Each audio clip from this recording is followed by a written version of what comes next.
ഡൽഹിയിലെ ഭാരത് മണ്ഡപത്തിൽ നടക്കുന്ന ഇന്ത്യ AI എക്സ്പോയിൽക്ക് വൻ സ്വീകാര്യതയാണ് ലഭിക്കുന്നത്. കേവലം എക്സിബിഷനിൽ മാത്രം ഒതുങ്ങാതെ ഇന്ത്യക്ക് നിർമ്മിത ബുദ്ധിയിൽ പ്രാവീണ്യം കൈവരിക്കാൻ സാധിക്കുമെന്ന പ്രതീക്ഷ എക്സ്പോയിൽ നിന്ന് ഉയരുന്നതായി വ്യക്തമാകുന്നു. 21ാം നൂറ്റാണ്ടിനെ നിർവചിക്കുന്ന സാങ്കേതിക വിദ്യയിൽ ഇന്ത്യ മുൻപന്തിയിലുണ്ടെന്ന വിശ്വാസത്തിന്റെ അടയാളമാണ് ഇന്ത്യ AI എക്സ്പോയിലെ കാഴ്ചകൾ. സിലിക്കൺ വാലിയിൽ നിന്ന് AI ഭീമന്മാർ ഡൽഹിയിൽ പറന്നിറങ്ങി. പവലിയനുകളിലെ എക്സ്പോയ്ക്കൊപ്പം റിയൽ വേൾഡ് അനുഭവങ്ങളും പഠനവും സാധ്യമാണ്.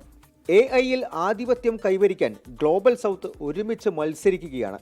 ഇന്റൽ, മൈക്രോസോഫ്റ്റ്, ആമസോൺ ഉൾപ്പെടെയുള്ള വമ്പന്മാർക്കൊപ്പം മാറ്റുരയ്ക്കാനും സഹകരിച്ച് പ്രവർത്തിക്കാനും ഇന്ത്യൻ സ്റ്റാർട്ടപ്പുകൾക്കും വിവിധ കമ്പനികൾക്കും സർവകലാശാലയ്ക്കും അവസരം ലഭിക്കുന്നതിലൂടെ ഇന്ത്യയെ സൗത്ത് ഏഷ്യയിലെയും ആഫ്രിക്കയുടെയും AI ഹബ്ബാക്കിയെടുക്കാൻ സഹായിക്കുന്നുണ്ട്.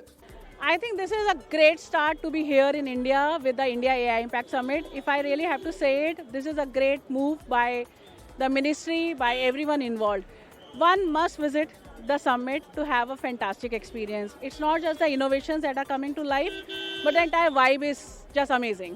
അമേരിക്കൻ കമ്പനികളുടെ AI കൊളോണിയലിസത്തിന് ബദലായി സാമൂഹിക നീതിക്കും അരികുവത്കരിക്കപ്പെട്ട ആളുകൾക്കുമായി സാങ്കേതിക വിദ്യയെ സമാന്തരപ്പെടുത്തിയെടുക്കുന്നതും ഡൽഹിയിലെ ഉച്ചകോടിയിൽ ചർച്ചയാകുന്നുണ്ട്. സാധ്യതകൾ നേരിട്ടറിയാനും ഉപയോഗിക്കാനും പഠിക്കാനും വിദ്യാർത്ഥികൾക്ക് കൂടെ സാധിക്കുന്നു. When I go to Tata, there is a technology there are two machines.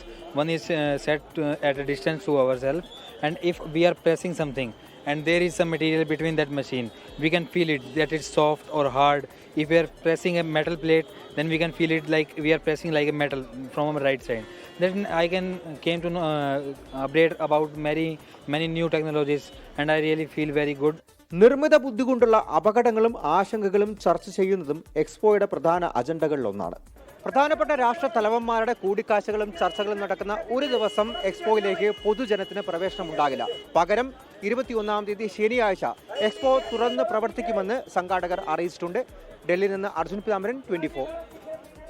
ലോകത്തെവിടെയായാലും ഏത് സമയത്തും 24 വാർത്തകളും ഓഗ്മെന്റഡ് റിയാലിറ്റി പാക്കേജുകളും എക്സ്പ്ലെയിനറുകളും വിശദമായി കാണാൻ ഞങ്ങളുടെ യൂട്യൂബ് ചാനൽ നിങ്ങൾക്ക് സബ്സ്ക്രൈബ് ചെയ്യാം.